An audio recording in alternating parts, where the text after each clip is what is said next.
No worries. Okay. I No feel worries. like she could probably work that in as an example of people like that having burnout. Perhaps. Yeah. Fodder. And I'm gonna sneak out early because I have a patient at 12:30. Well, apparently we have to be done at 10 minutes to 1 because someone else has the room. So I have to talk very fast. Yes. That's somebody is Jake. It's funny, the teacher I go to school trains you well for that. We're gonna give them like till 5 after the hour. 'Cause normally Oh, they're so, 5 minutes late. so tell me what moves what.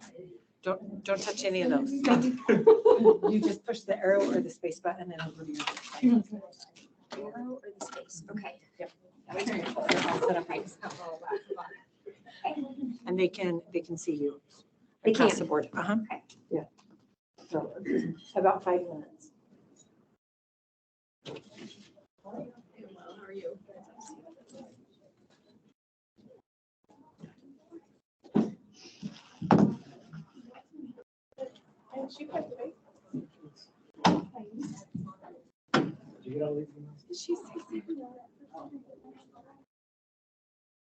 I made a tactical error today. Yeah.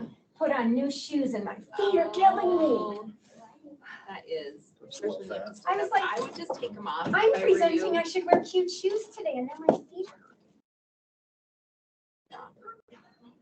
That might be a good burnout preventer. Set the example that it's okay to discard things that don't work.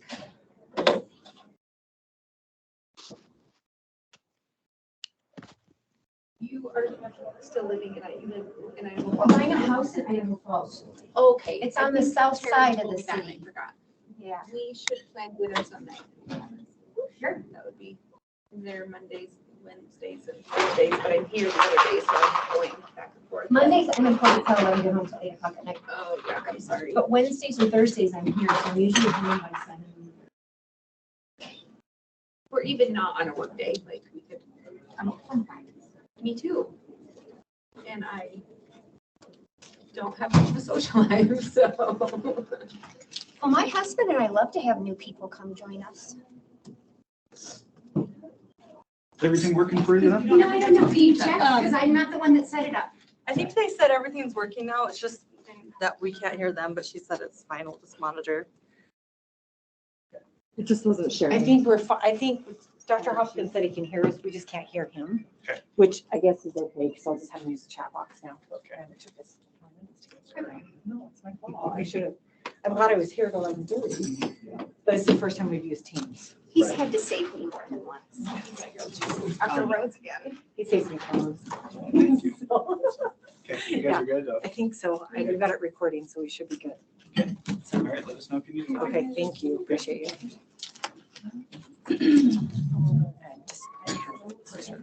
Or if you know, just come on.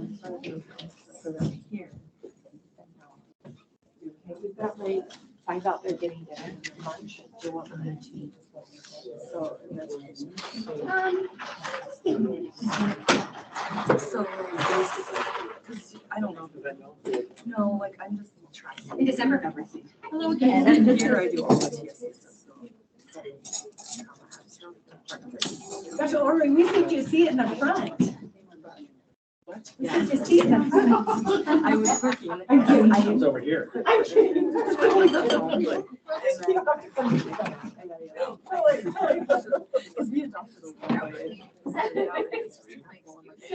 have a patient who's 30, so. Oh, yeah. So I Figured I started would. working. That right there is a dance. I'm very multitasking. I'm at a state hospital. call. It's important.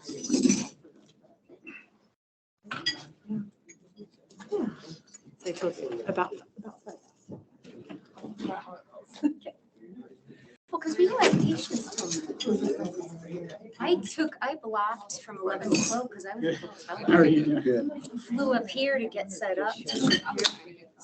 So, but I would have had patients till noon if I was coming to. That's not right. Okay, we're gonna go ahead and get started, okay? People can come in as you get your lunches. Couple quick little housekeeping things. Those of you that are on the Teams meeting with us right now, you should be able to hear everything, see everything, but we won't be able to hear you if you're talking. And so if you have a question that's pertinent, please put it in the chat box. I'll look in the chat box and I can address it with Dr. Rhodes afterwards. Also, just to let you know at the end, and we also have some papers that we'll place out by the door when you guys go to leave. There, if you at the very end of the presentation, there'll be a QR scan code, and then if you just scan the code, then please complete the full evaluation, and then the physicians, that's how you'll get your CME credit, okay? And then those of you who are not physicians, please still complete the CME, the evaluation, and then you can get a continuing ed, but just on a full CEU, okay?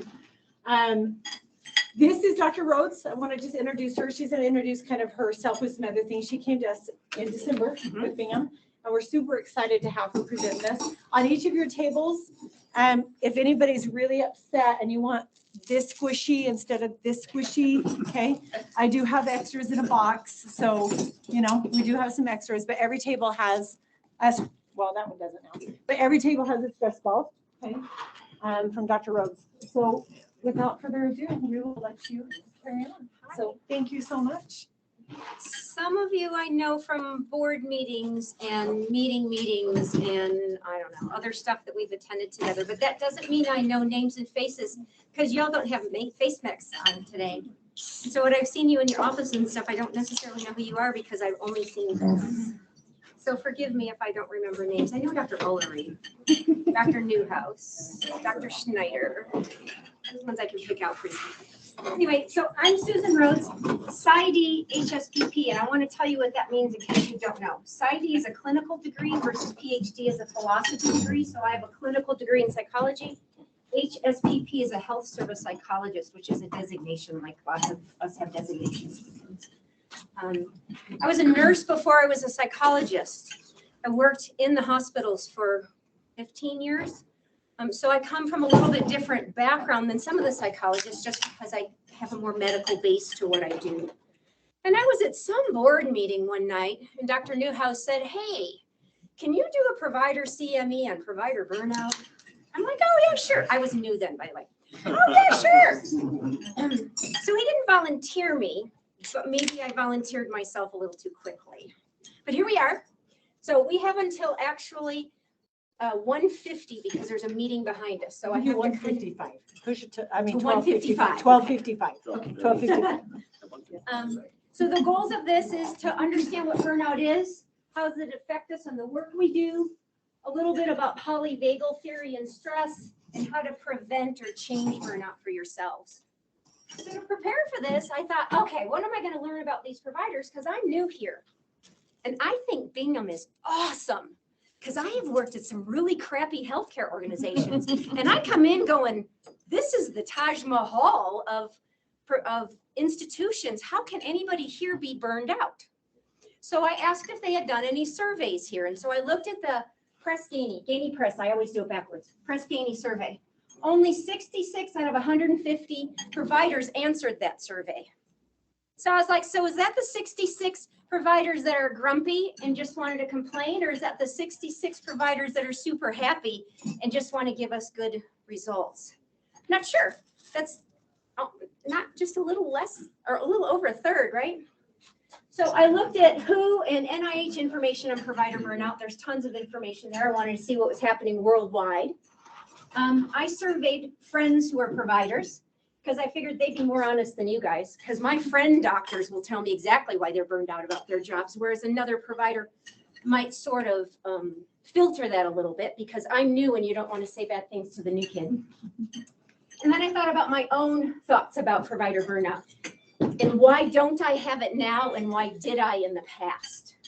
Because I think it's important to look at, I used to be a burned out provider and I'm not anymore. What changed for me? What did I do to fix that for myself? So what is burnout? This is actually the WHO definition. Long-term stress reaction marked by emotional exhaustion, depersonalization, and a lack of sense of personal accomplishment. How do we get rid of that thing?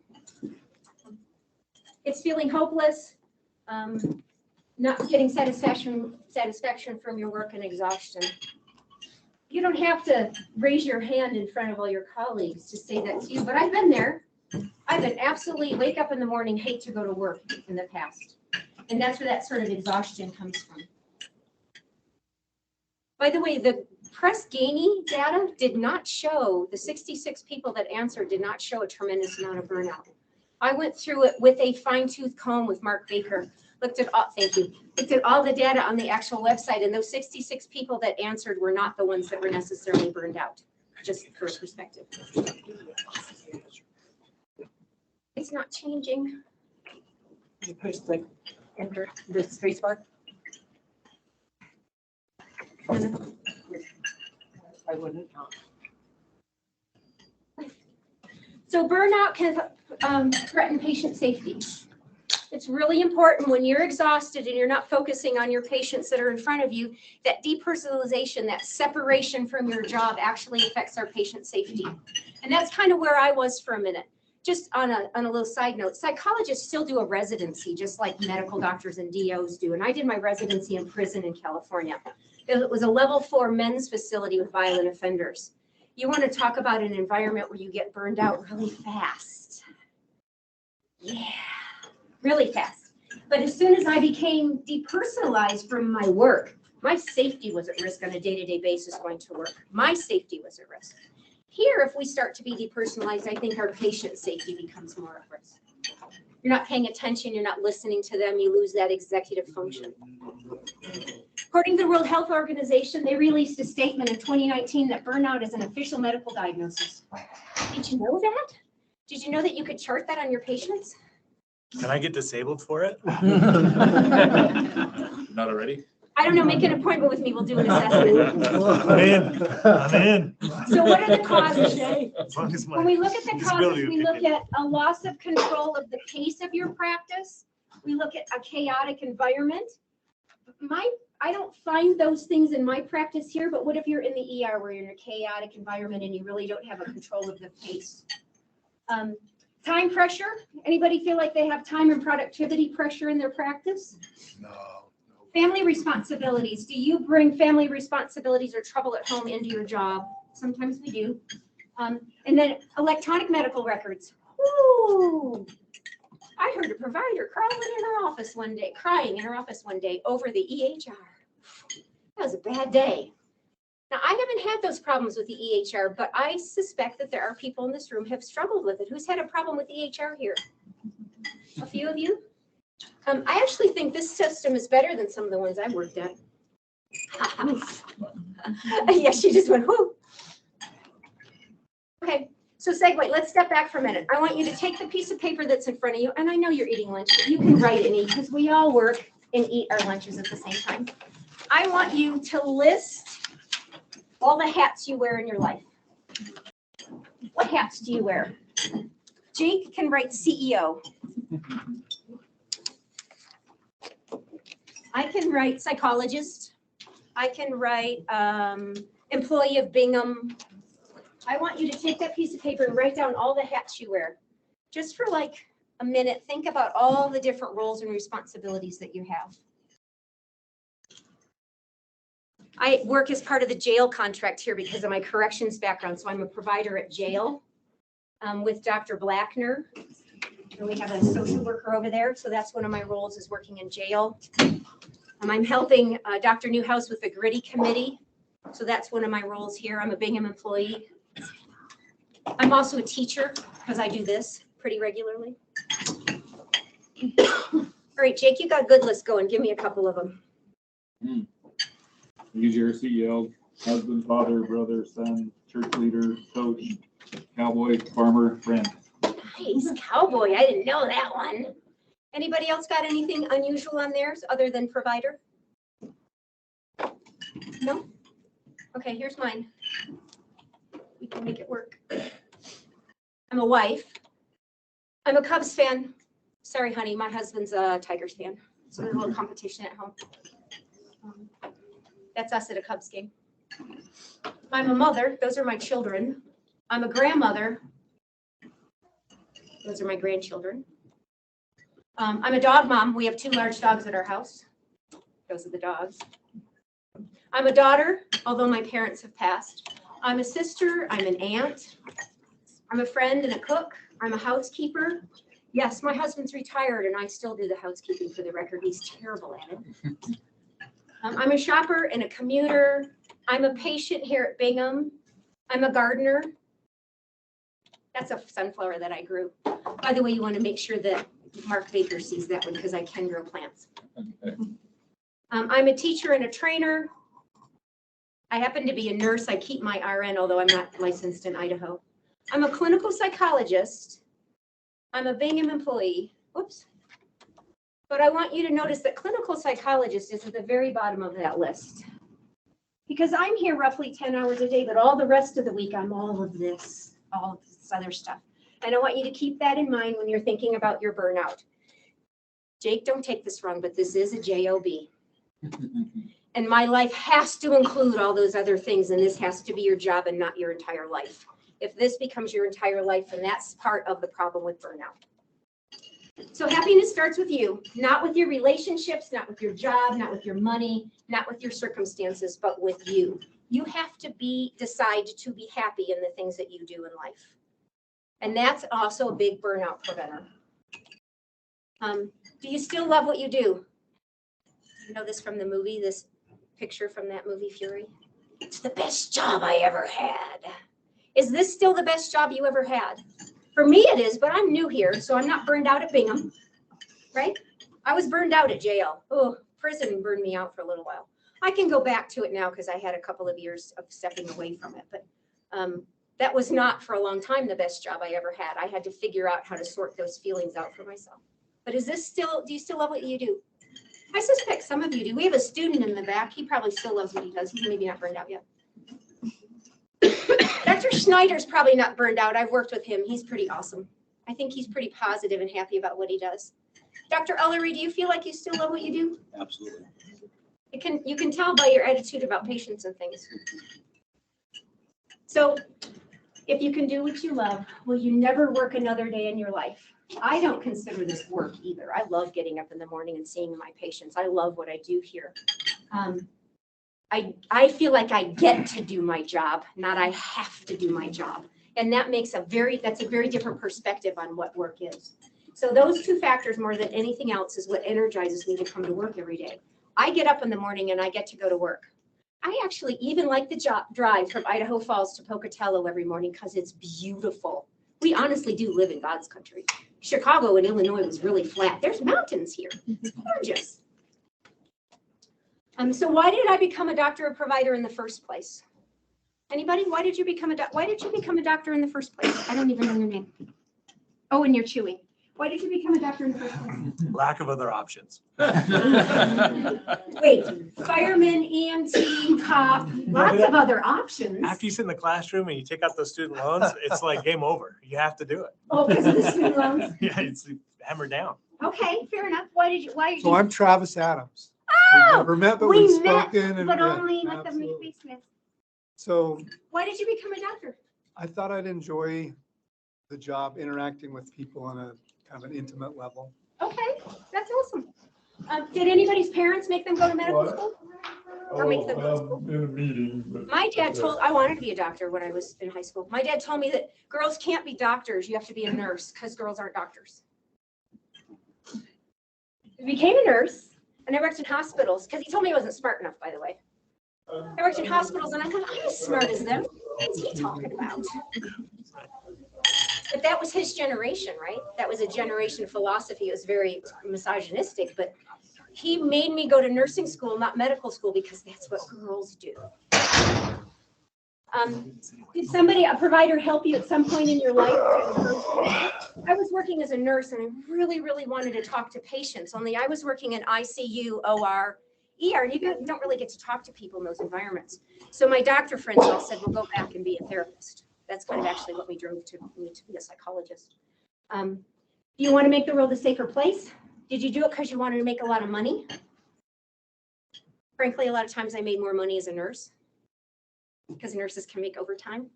I work as many hours as I did as a nurse, but I made more money because I worked overtime. Do you want power and control over your life? Is that maybe why you did it? I get to kind of control my schedule. I have to be here certain days of the week, but I do have some control over my schedule. Are you in it for the adrenaline rush? Who here likes helping people and feeling that sort of adrenaline surge? Anybody in here ER, OR, trauma? There's an adrenaline rush to working in those environments where you start to feed off of it. So here I am.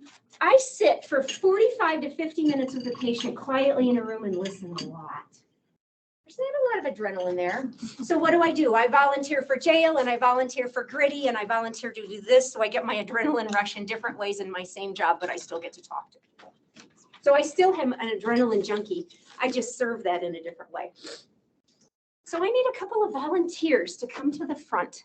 I'm going to volunteer you and you and you. Right up to the front. And I know they can't see you on camera. The folks at home, I'm going to explain to you what's going on. Do you know what shine water is? Yeah, they carry them rolling. Oh, they do. I want you to put that in your non-dominant hand. Put it in your non-dominant hand, lefty or righty. You're all righty, so put it in your left and hold it out like this.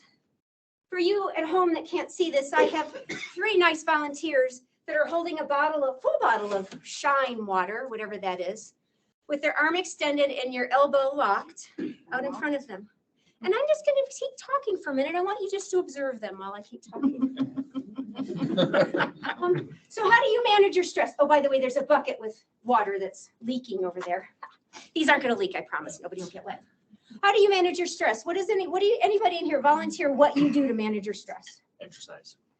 Oh, exercise. That's good. So Is that what you were going to say? Yoga. Anybody else? Meditate. Meditate. Anything else? Yell at my kids. Like yell at your kids? Help. Play with your kids? Anything else? Build a home. You're building a house. Yep. Wait, that's not stress management. Doesn't have to start paying for it yet. Okay, I'm trying to buy a house right now and I know how stressful that is. It's awful. So I'm not sure I buy that one. I also walk my dog, spend time with my husband. I happen to have my bachelor's degrees in studio art, so I do art. Art's a great stress reliever. Anybody else have anything that's different besides exercise? Anybody cook? Anybody like to cook? Oh, that's a great stress reliever. Long-term stress can cause learned helplessness. This feeds into our polyvagal theory. If you're thank you. If you're stressed for a long time, you learn that helplessness. You learn to need other people. You learn to feel. This is what happens with chronic pain patients. They know how to be in pain, but they don't know how to be out of pain. They learn how to be helpless and feel yucky all the time, and they forget how it feels to feel good. People living in that state of learned helplessness accept that they have to go through situations and they have no control over it. Do you think you have control over your burnout? Yes. And how do you control your burnout? Or lack of burnout? Well, I think a big one is time management. Time management, absolutely. How's our team doing up here? Anybody shaking? After I had a shoulder workout yesterday. Oh. Is that an excuse or is that an okay reason? Does that sound like an excuse? Did you have shoulder surgery or a workout? Okay, we don't care that. But I really kind of want to be Dr. Ulrich. And why do you think he's doing better than you? Why do you think Dr. Ulrich's not shaking or anything? He's doing okay with that arm I out. can't use the answer of your father, but I don't think I should say that. You think he focuses better? Probably. Do you think he's stronger? Probably. You don't look like you're shaking though. You doing okay? Sure. I think she inferred that you're weaker. No, but your elbow's bending, so straighten your elbow. Sorry. Now, how do you manage stress at your house or at work? At work? Yeah. I don't know. I just kind of, I do time management. I make sure I take some time to think about what I'm doing, reflection. Not reacting to a situation, but responding. A reaction is what you do right now. A response is when you step back and think about how you want to deal with the situation, right? That's exactly right. I imagine that right now you're thinking about what you want to do with that arm. You're like, I'm strong enough to hold this up. It doesn't weigh that much. But you're not like, oh, dying yet. Yeah. Okay. We're just going to leave them there for a few more minutes. So this is the principle of polyvagal theory. It has to do with feeling safe, feeling like you're in danger, and then when you feel like your life is threatened. This is how that polyvagal response occurs in your body. Now, right now, you're not unsafe, but you could feel like you're in some danger if your shoulder's hurting you, right? You're like, okay, this isn't so good anymore. I don't like it. Now, what if I said you had to hold it this way? Hold it out in front of you this way. Okay, so do that. She made a change. Is it easier to do that way? For a couple seconds, probably. Okay, so you guys do that too. Go out to the front now. Wow, working a different muscle group now. So you didn't feel unsafe until I called on you and I volunteered you to come up here. And then there was a little bit of, oh, am I safe? What's she going to make me do? Is she going to embarrass me in the front of the room? Maybe a little. I need to go back out. Ooh, Definitely. okay. You're not in extreme danger yet, so you're not in that second level of reaction. You're not life-threatening. Now, if you had actually had a rotator cuff repair, I would say we need to manage this differently, right? Like you're strong and that's not what it was. Now, if that shoulder's hurting you too much, my idea is not to cause you injury because then you are down in a moderate to extreme danger category. So if you need to change your arm, that's fine. I can switch to this one. You can switch it to that one. Now, is that easier in your dominant hand? All of a sudden, I feel like I'm having hot flashes. I'm not going through hot flashes. Sure. So that's some stressors. Stressors because you're in front of the room. Stressors because I'm embarrassing you in front of a whole bunch of colleagues. Stressors because I'm making you do something, right? This is much nicer. So how does provider burnout, learned helplessness, and polyvagal theory fit together? When we feel safe, there's no need to defend ourselves. You guys are safe enough that you're not feeling like you have to defend yourself, I'm assuming, right? The newest autonomic pathways, so you're in a good place. Myelinated vagus nerve pathways are in charge, so there's no burnout, like you're good for a little while. Now, these pathways facilitate social interaction, growth, and recovery, and that's what you need is those new pathways. And that's what we actually need to be teaching our patients about all the time. We need them to understand those new pathways. We need them to learn things. We need them to not be in fight or flight mode and make changes in their life just like she did. She got into a stressful situation. This hurts too much this way and it hurts too much this way, so I really need to change that. So she changed that pathway for herself just in our little conversation. Now, these guys are still doing okay over there. They're not burned out yet, right? They're pretty awesome. They are. Look at them. I'm okay to be done. You're okay to be done? Oh, now why? Is your shoulder hurting? A little bit. Okay. Do you feel like you want to change your pathway and go to your dominant hand? I'll just be done. Oh. You may be done. Do you know why? Because you asked. Oh, thank you. You're welcome. You can keep your water if you want. Thanks. Does that work for all of us? It does. Wait. You didn't ask. If you don't ask, the answer is no. May I go sit down? You can keep it.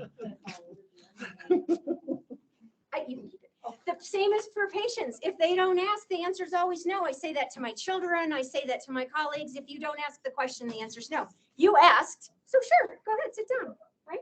We changed that pathway. Now I'm going to tell you another way to change the pathway is to change something in your life. Now for me, this presentation has been really difficult and I'm going to tell you why. I always stand on this side of the room. This is my teaching side. I'm left-handed. And when they said I had to stand over here with the podium because that's where the camera was, I went, oh, I can't do that. But I had to switch it up in my brain to be able to stand on the other side because it's not the side that I'm most comfortable in.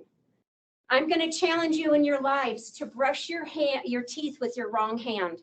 If you brush your teeth with your right hand, when you brush your teeth for the next week, switch hands and brush your teeth with the wrong hand.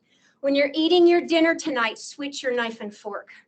It changes the pathways in your brain and how you process information, and that is part of neuroplasticity. It's part of the polyvagal theory. It's part of all kinds of things and just changing stuff up and how your brain works, and it's a burnout preventer. It was actually really good for me to have to change sides of the room, even though I hated it for a minute. Okay, burnout is immobilization and a feeling of helplessness. Have you felt like that at times in your life?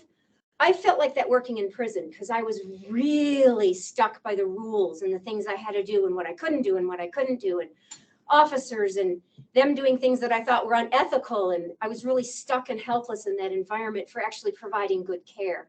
Now, coming here to Bingham, I very much feel like I can provide good services to my patients at a level that I think I can provide that care. So I don't feel that here.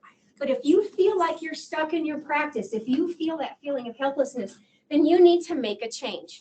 And you need to talk to Emily or Mark or whoever is your practice person and figure out what you need to change. Because I don't think at Bingham you actually are stuck and helpless. But you have to decide to make those changes. Chronic repeated stress is what burnout comes from. It's that feeling stuck, right? You're in that fight or flight mode and you feel like you can't get out of it. That all happens in your amygdala. And you all went to school to learn about, maybe not Jake, you learned about your amygdala. Do you know where your amygdala is? Yep, right back here. Right, yeah. Manage your emotions and fight or flight and behaviors. And if you're stuck in your amygdala, sometimes people call that lizard brain. That's that chronic repeated stress keeps you in that spot. And one of the ways you get out of it, what we teach in therapy all the time is coping skills. And coping skills make you use your prefrontal cortex to override all of that emotion that's happening in your amygdala. That's a very layman's way to describe it, but it's also a way that you can take to describe it to a patient in your practice too. Does that make sense to everybody? Critical thinking, logical thinking, that sort of stuff overrides that amygdala response. Think your prefrontal cortex is huge and your amygdala is about the size of a pea. Like, is it bigger than a pea? Anyone here knows how big your amygdala really is? It's tiny. But you need to use this and get out of that fight or flight mode. Fight or flight mode, being in that mode is what causes chronic stress. So is this you? Are you not using your prefrontal cortex and you're staying in your amygdala? That's what we call lizard brain. Do you guys know the lizard brain story? Does anybody know it? You know the lizard brain story? No, No? sorry. We're talking about being burned out raising teenagers. Oh. So lizards' heads are kind of like this. We have the same structures in our brain as a lizard. Their amygdala is kind of in the middle and the back. They don't have a forehead because they don't have a prefrontal cortex. So when you're living in your amygdala and that you're in that fight or flight mode all the time, you're in that stressed out mode, you're in that depressed mode, all those kinds of things, you're living in your lizard brain. And as soon as you start using your prefrontal cortex, then you come out of your lizard brain and it overrides those responses. Teenagers live in their lizard brain. Yes, they do. And sometimes we do too because we react to the teenagers instead of responding. Responding makes you use this. Right? Oh, here we go. I forgot I had a lizard brain slide. So you want to embrace the change. Like I had to embrace changing the podium over. You guys need to embrace like switching hands when you brush your teeth or when you eat. You need to get your patients to embrace change. Who has a hard time getting patients to change their behaviors? You smile. What behavior is the worst that you can't get people to change? Taking the medications or dietary lifestyle. I had a patient yesterday, I was doing assessment on her, COPD and a smoker. That's life-threatening. She lit her face on fire last year because she was smoking with her cannula on and ended up at Urbac in the burn unit.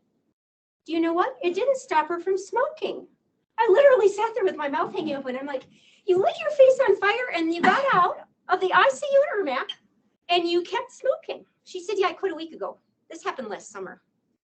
Life-threatening and not willing to make a change. So we had a long conversation about how do I get you to change that behavior?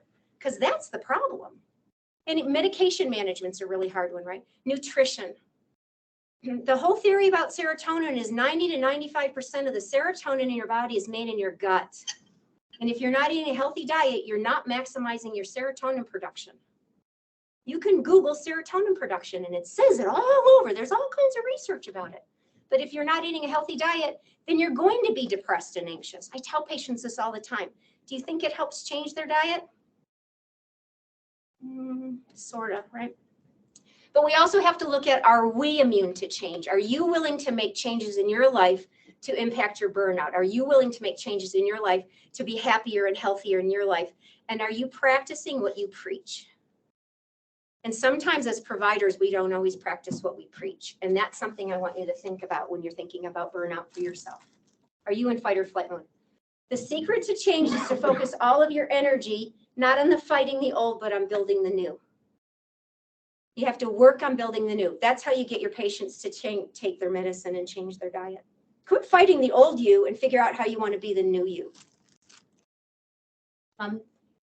You'll never change in your life unless you change something you do daily, which is why I say change the hand you're holding your toothbrush in. That's changing something. It actually changes your neuronal connections just to change the hand you brush your teeth in. Change something in your practice. Come in a half an hour earlier, come in a half an hour later. Do something different at lunchtime, come to a CME. Do something to change your life. That means growth. Hopefully you learned something here today and you'll go home and you'll say, I learned something today and I can teach somebody that, and that's growth, right? This is the same thing you can teach your patients, but I also want you to do it for yourselves. Jake, have you ever felt burnt out? Never. Never in your whole life? Yes, I have. Yeah. And what did you do to change that? A lot of times it's a lot of, reflection, inside reflection. Sure. Saying, okay, what's Figure out what I causing me need to do different. Feel this way, and what Sure. do I need to do different? Absolutely. I changed jobs. I left prison, right? I paroled is what I tell people, but then I came here and they sent me to jail, so I'm not sure it's really that different. Anybody else had burnout that they had to get over or get past that you're doing better now today? You're all just burned out? No? Dr. Davis, what did you change in your life? A lot in the last 6 months. Okay, anything you want to share though? Jobs. I Jobs? also changed Okay. jobs, Yep. including them. Changed the scope of my practice a little bit. Took on a new challenge of neuropsych, which was learning and something exciting and fun for me. I saw myself starting to get burned out in my first month here at Bingham. They had me in Idaho Falls every other Monday, Friday. I was in Pocatello on Tuesdays. Every Friday, Monday, I was in Pocatello, and then I was Wednesday, Thursdays in Blackfoot. I could not keep track of my schedule. I honest to God did not know where I was going on any one day. And I was like, whoa. I know I, as a human being, cannot sustain this for very long. I did it for a month and I called Emily and I'm like, this isn't working for me. We need to do something different. And that's what you need to do. If your practice isn't working for you, you need to make some changes to it, and you have the flexibility to do that. Within certain parameters, of course. We had to look at what my productivity was in the different locations and figure out the best spot for me. But I knew that I couldn't sustain that over the long haul. And I have a 5-year contract, and all I thought of was, oh my God, no, I can't do this for 5 years. But we fixed that, and now that's not an issue anymore. I encourage you to talk to Emily if you're having trouble with your practice to figure that out. Now, I'm going to tell you something I know Dr. Ullery does. Can I call you up for a minute? In his practice, you do huddles how often during the day? Just once. Just once? What time? 8 o'clock. 8 o'clock in the morning. He does a huddle with his team. Does anybody else huddle with their team in the morning? Who else huddles? Not everybody, but a lot of you. Huddles are super important because you get to know what's going on for the day and get to be prepared for any crisis that might be coming. Now, you still can have a crisis. Sure. At 5 o'clock last night, I had a suicidal teenager that had just been discharged from BHC, and I had to come to the board meeting where I was going to be introduced to the board. Oh, I got to get here. I was in Pocatello. I'm seeing a suicidal teenager. How am I going to deal with this? Like, nobody could have predicted that little crisis in my office. But in the morning, we had huddled, and I recognized the name, and I knew there might be something edgy with that teenager, so I was a little prepared, but not as prepared as I needed to be, because in the room it was a little different. But you have to be able to change with the ebb and flow of your practice, right? You have to be able to adjust that. Having that huddle in the morning is huge. Dr. Snyder, do you do huddles during your day? I just told Taylor that we do a huddle, but oftentimes I'm tardy, and so sometimes a huddle happens without. That changes it up. So. Okay, that changes it up. Okay, but can I ask you why you're tardy sometimes? Why are you tardy? Why am I tardy? That's a sign of burnout, being tardy. Well, yes and no. So I do agree it's a sign of burnout, but I really, really like to sleep, and I really like to stay up late, and those don't go together. I choose. So then sometimes I'm a little. So that's called being flexible. And you have to also respect yourself for needing to be flexible, right? We don't have to pathologize every single behavior, right? I'm an early bird. I need to be I see patients starting at 8. I need to be in the office at 7. And if I'm not in by 7, I get a little anxious because I have to prepare for my day. But that's me, right? That's not him. He needs the extra sleep and that's cool, right? You have to be flexible in the way you manage your practice that way. As long as you trust your team to do their huddle without you. Honestly, the huddle for my team is me and the front office person. So if I'm late for the huddle, then there's kind of no huddle, right? So it's different for different practices, and that's what you have to look at. Dr. Ullery, how many people are in your huddle? Anywhere from 4 to 6. Okay, so there's a lot more bodies involved. There's a lot more moving parts in your practice, right? Because it's me and the front office person I don't have nurses and all of that going on like you guys do. Do you find that, when you started doing huddles, did it get better in your practice? Absolutely. Got more organized, time management got better? People knew their roles for the day. You got to kind of delineate people's responsibilities. Super important. You've helped reduce burnout in your entire practice by doing it the way you do it. Very important. Now, I do it kind of on the fly. I come up to Amanda and I'm like, is there anybody we need to talk about today? This is our huddle because I have to get credit for the huddle. I want to make sure that I'm having the huddle. But my schedule is not like yours either. It's a very different situation, right? She'll be like, you got 4 testers, 3 bariatric assessments, and a spinal cord stimulator. I'm like, good. That's all my huddle really needs to be, frankly, unless there's somebody scary. Yours is a little bit different, and so it takes a little bit more time. I'm guessing Dr. Schneider's is a little bit more involved just because you do procedures and things. But as long as your team is huddling, that's what's important because they're helping each other. That's that support system. Okay, practice what you preach with your patients. Are you eating a good diet? Are you getting enough sleep? Do you get how many hours of sleep do you get? Me personally? Well, I think I feel really good if I get 6. Okay. Somewhere in that range. 7 is optimal for adults that are professionals in the working world. 10 to 12 for teenagers. Don't know any teenagers that get 10 to 12, by the way. Some get more, some get a whole lot less. But 7 is pretty good for us. Do most of you get 7 hours, do you think? Yeah? We see a lot of head shakes. You getting 7 hours? How many hours of sleep? No. How many hours are you getting? 4.5 to 5. Ooh, 4.5 to 5. Yeah. Why is that? That's what I've done my entire life. It's not work. It's because that's just you. It's just me. Okay. Even when I was a teenager, I did the same thing. Your brain is aging. That's the problem. No, I'm sure it is. How many hours do you get? You kind of waffled there. Talking to me? Yeah. About 6. I didn't know that Dr. Schneider and I are similar. I like to stay up later, but I like my sleep. So what is later to you? What does that mean? Because that's sometimes 12. Okay. 11 or 12. And then what time do you get up in the morning? I work between 6:30 and 7. Okay. So maybe not enough. And maybe if you're feeling burned out, that might be something you look at. How many hours a day do you recommend for your patients? How many hours a day do you tell your patients to get? Anywhere above 6. Anywhere above 6. Yeah. Okay, so this is your patient population. They need to get at least 6, right? 7's better. Do you eat a healthy diet? How was lunch today? Was it healthy? Salmon. It was salmon. Wasn't steak. Wasn't steak. How was the dessert? Was the dessert good? Did you eat that dessert? How many of you are going to work out today sometime? I mean, I've worked out already. Okay, I said sometime. Have you worked out already? Yeah. And what do you consider a workout? What's a good workout for you guys? What do you do for workout? 4 days a week, I run 30 to 40 minutes, and 2 days a week, I lift weights. Lift weights, okay. What's a good workout for you? Usually I'm on the bike most days. That's usually my kind of. Every day? 6 days a week usually. Okay. I tell people they have to have at least 30 minutes of physical activity a day where your heart rate is up for 30 minutes. 15 minutes out, 15 minutes back. That's all you got to do because you can't overwhelm patients because then they're like, I can't do that. I do about an hour. I do a good walk run because I have big dogs. I have pitty mixes and they need it. Whew, they drive me crazy. I do a half hour in the morning and a half hour at night. And it doesn't matter how early I'm up or how late I'm at the office. And I'm typically here 7 to 7. So I do it. I get up at 5. I run the dogs in the morning, take a shower, come to work. And I get home about between 7:30 and 8 at night. And I do it again at night. And I am dedicated to it because that's what keeps me feeling good.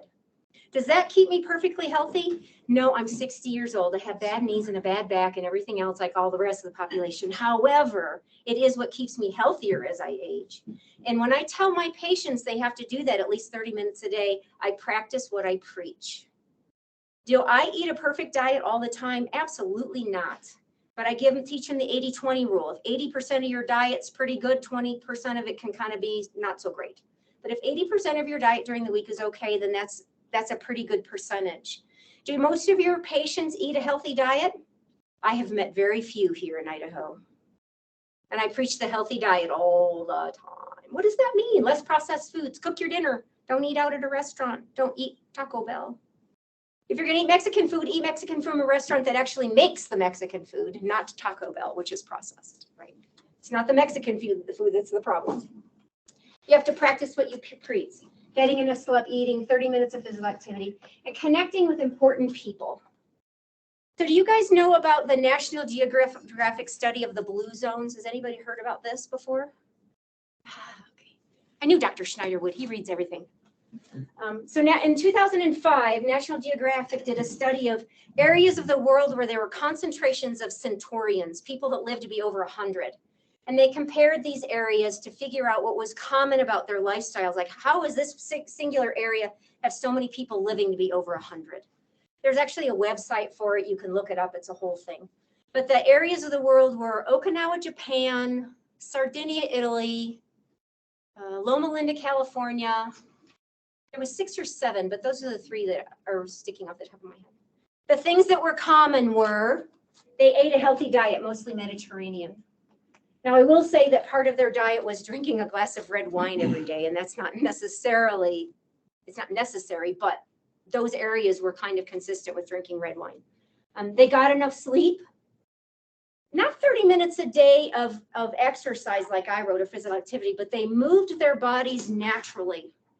In Sardinia, Italy, it's very mountainous, so even to visit your neighbor, you have to go up and down inclines, so it's natural. There's also farmers there, so they're farming the fields and moving their bodies naturally.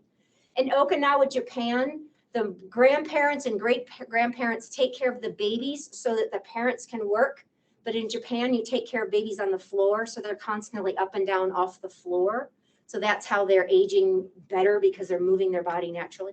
And in Loma Linda, California, it happens to be a Seventh-day Adventist community. And religion is a part of it, but every night after dinner, they go for a walk together as a family, which is their physical activity and their connecting with the people that are important in their life.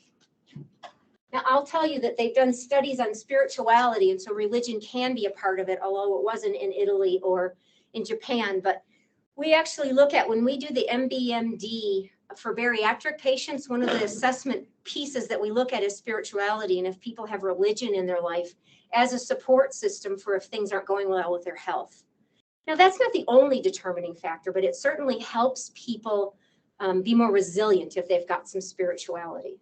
And it doesn't even matter what their religion is, but having that basis for understanding life and their connections to the people in their world is actually very huge.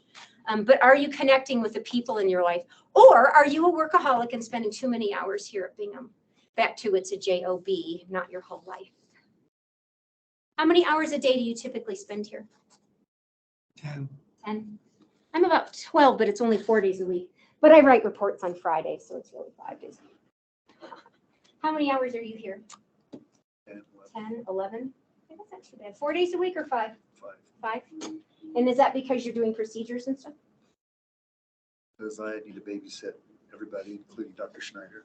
No, I'm teasing. How many hours a day are you here? 14 to 16, How many days a week? 5 days a week, and then I'm here sometime on the weekend. What kind of doctor are you? I don't even know. Cardiologist. Oh, it's kind of unique to his field though, right? Because heart attacks happen at weird hours. Yep, I do. I don't necessarily have to do that, right? Because if somebody's in a mental health crisis, they go to the ER. Who hears from the ER? Anybody? No? You have one on Teams. You have one. Oh, they're on Teams. Sorry, ER doctors. Because they have long hours too for a lot of reasons, and crisis happens all the time. So that's a high burnout area. I can actually walk away from my job a little easier than some of you can, because cardiologists can't really walk away from it, right? You're kind of in it all the time. Do you feel like you can walk away from yours, Dr. Ullery? A little more, because it's more of a Defined practice? Depends. Now, do you guys have on-call? Like I know Dr. Hopkins had on-call for peds and stuff, so he was called in the middle of the night. Do you guys all have on-call? So those are longer hours? Some of you? So those are hours you can't necessarily control, but time management, like we had talked about earlier, makes a huge, huge difference. So you have to take time to sharpen your saw. Do you know what that analogy means? If you're chopping wood and you chop wood for 12 hours, as you chop along your blade, whether it's an axe or a saw or whatever it is, gets dull over time. You have to stop part way, sharpen your blade, and you're more efficient when you go back to chopping the wood and you'll actually do more. So it's the same philosophy I use for work. You work really hard for a couple of hours and you have to take a break for a few minutes. So you come back with a refreshed brain, with a sharpened blade, so that you're better at what you're doing for your job. Now that could be working hard for the day and sharpening your saw at night. Sometimes I have to do that because I see back-to-back patients too. I literally see from 8 to 6 back-to-back, 1 hour after the other. And inevitably somebody gives me a meeting at lunchtime.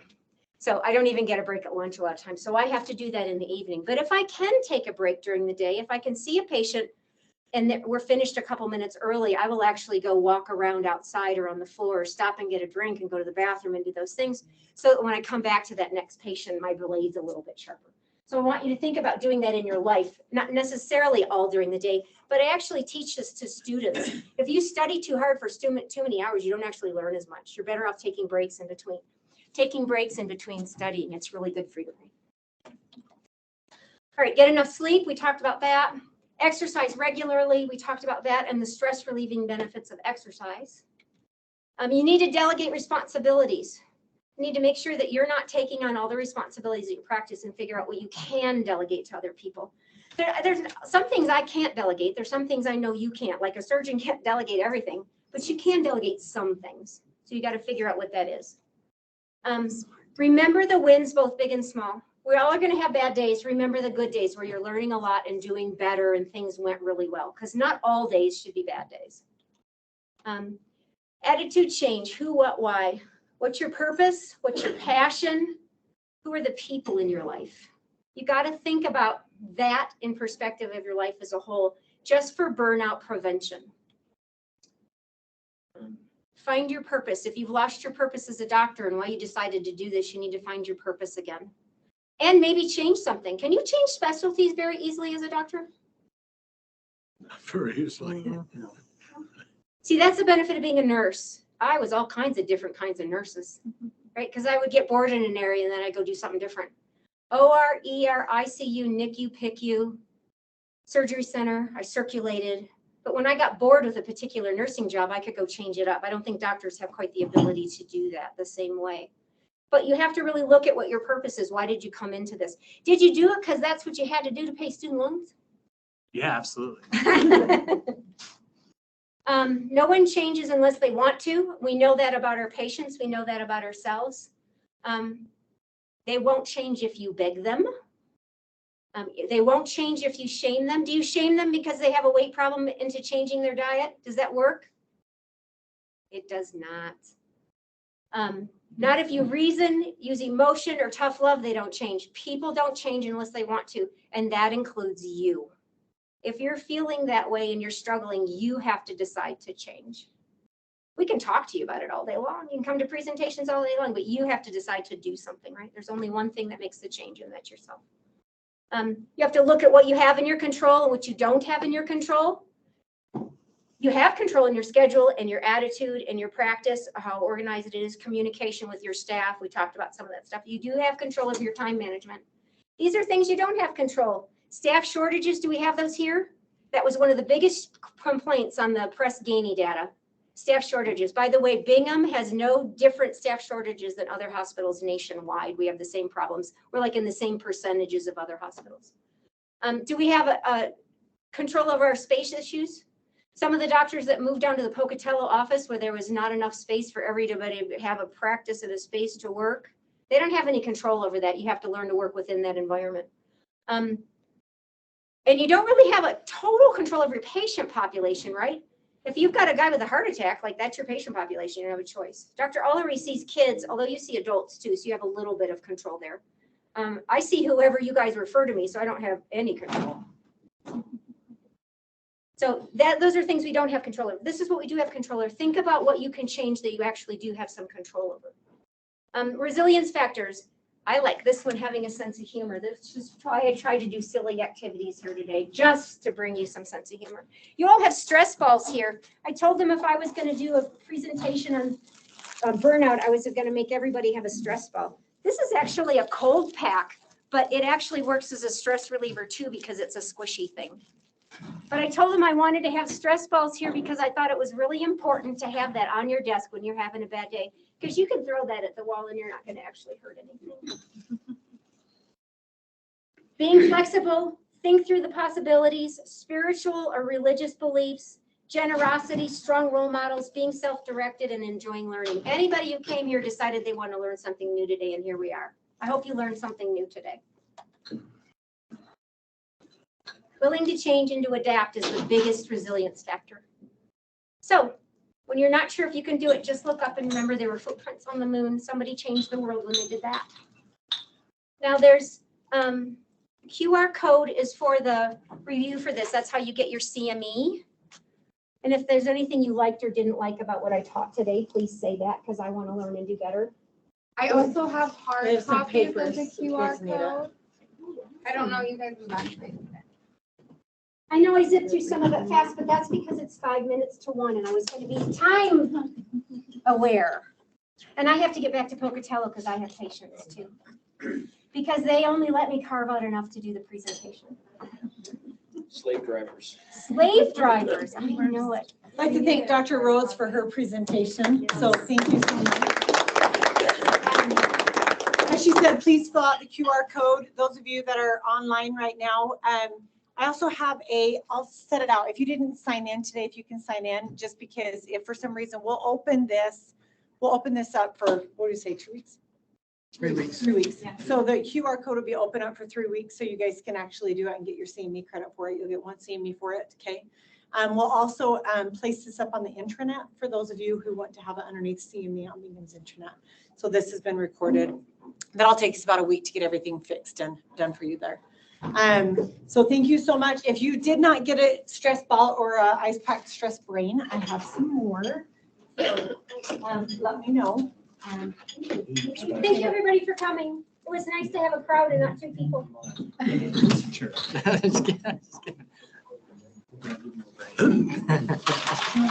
Take the attendance. I think I put your name on there, Dr. Stevens. Okay. I've got you. There's a couple I didn't know over. You're welcome. I put you on. They're done. I think I got all of you guys on there.